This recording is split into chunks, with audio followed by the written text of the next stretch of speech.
I never thought a single phone call could quietly tear apart everything I believed about my family. It was an ordinary afternoon when an unfamiliar number lit up my screen and hesitated before I answered.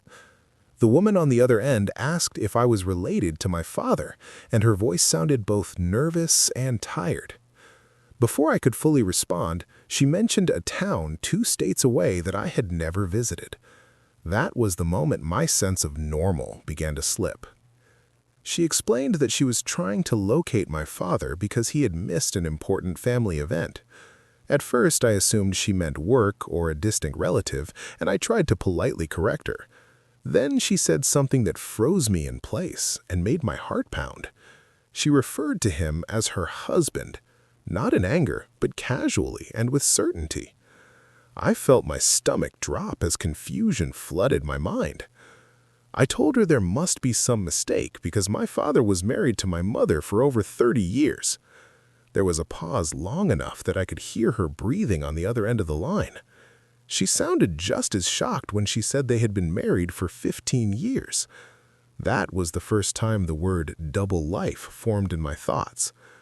I ended the call politely, but my hands shook long after. That night, I couldn't sleep no matter how hard I tried. Every memory of my childhood replayed in my head with a strange new filter. His business trips, his unexplained absences, and his constant need for privacy suddenly felt suspicious. I realized how often he left on weekends without much explanation. The pieces were slowly lining up in a way I never wanted. I didn't confront my mother right away because I needed to understand the truth myself. Part of me hoped the woman was confused or lying. I decided to dig quietly and see if I could find proof before tearing our family apart.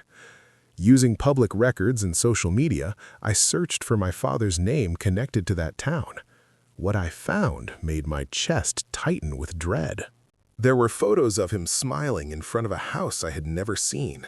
He stood beside a woman and 2 children who looked heartbreakingly happy. The comments referred to him as a devoted husband and father. My vision blurred as I stared at the screen, realizing those kids were younger versions of us. It felt like discovering a secret room in a house you grew up in. Anger slowly replaced the shock as the reality settled in. He didn't just make a mistake or have an affair. He built an entire second family with care and commitment. Every lie he told us funded that other life. I wondered how he had the energy to maintain 2 identities without collapsing under guilt.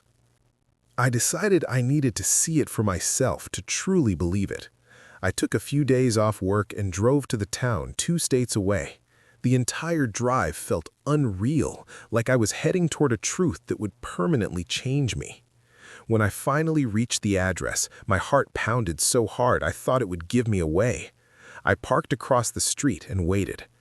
I watched as my father pulled into the driveway like he owned the place. He stepped out of the car relaxed and smiling, completely different from the stressed man I knew. A woman ran out to greet him, followed by 2 kids who hugged him tightly. He laughed and lifted one of them into the air. That image shattered the last bit of denial I had. I sat there for a long time, trying to calm my breathing. Every instinct screamed at me to confront him immediately. Instead, I drove away and spent the night in a cheap motel nearby. I needed a plan, not an emotional explosion. Revenge doesn't come from rage alone, but from patience. I thought about my mother and how devoted she had always been. She sacrificed her dreams to support him and raise us. She trusted him completely and defended him even when others questioned his absence. The betrayal felt personal, not just to her, but to all of us. I decided he would face the truth the same way he created lies, slowly and publicly. Before returning home, I gathered evidence carefully. I took photos of his car at that house on different days. I saved screenshots of social media posts and public records. I even recorded a short video of him leaving the house one morning.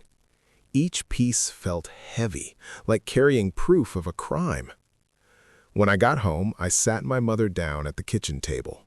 My hands trembled as I showed her everything without saying a word. Her face drained of color as she scrolled through the evidence. She didn't cry at first, which somehow hurt more. The silence between us felt endless and suffocating.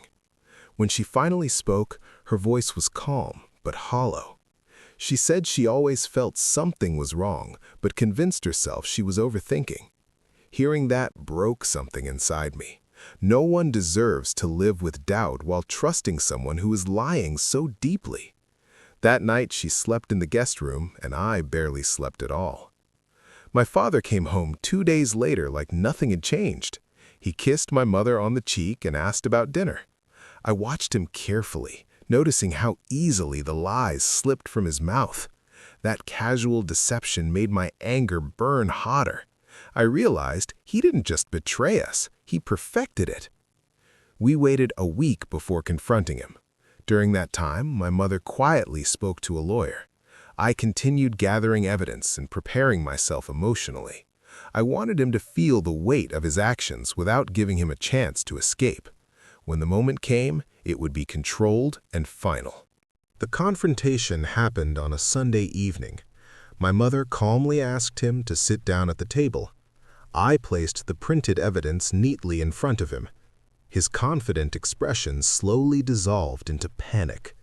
For the first time in my life, I saw fear in his eyes.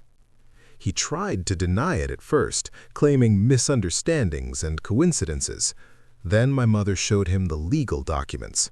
His shoulders slumped as he realized there was no escape. He admitted everything in a weak, trembling voice.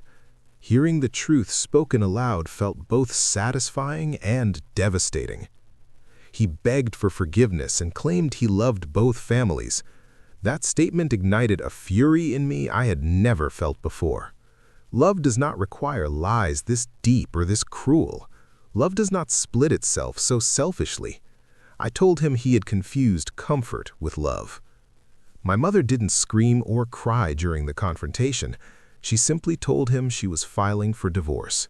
The calmness of her voice cut deeper than anger ever could. He realized he was losing everything he built on lies. That realization was the beginning of his punishment. Over the next few weeks, the truth spread naturally. Legal proceedings revealed his financial deception. Both families learned about each other through unavoidable channels. I didn't have to expose him publicly because the truth did that on its own. Watching his carefully balanced world collapse was painful but necessary. The other woman contacted us eventually. She was devastated and furious in equal measure. I felt sympathy for her because she was a victim too. Neither of us deserved the chaos he created. Together, we shared information that helped both sides protect themselves. That cooperation felt like reclaiming control. My father tried reaching out to me repeatedly. His messages were filled with regret and excuses. I didn't respond. Not out of cruelty, but self-preservation. Some relationships break beyond repair. Silence was the boundary I needed. Revenge didn't look like yelling or humiliation. It looked like truth, consequences, and accountability. He lost the respect of everyone who knew him. He had to explain himself repeatedly with no way to justify his actions. That was far more powerful than anger. My mother slowly began rebuilding her life. She rediscovered hobbies she abandoned long ago. She laughed more freely without fear of being lied to. Watching her regain her strength healed something inside me. Her resilience became my inspiration. As for me, I learned the value of trusting my instincts. I learned that love without honesty is an illusion. Most importantly, I learned that facing the truth, no matter how painful, leads to freedom. The double life my father lived taught me how to live a single, honest one. Now when I think back to that phone call, I no longer feel shock. I feel clarity. The truth didn't destroy my family, the lies did. Exposing them was not betrayal, but justice. And sometimes, justice is the most powerful revenge of all.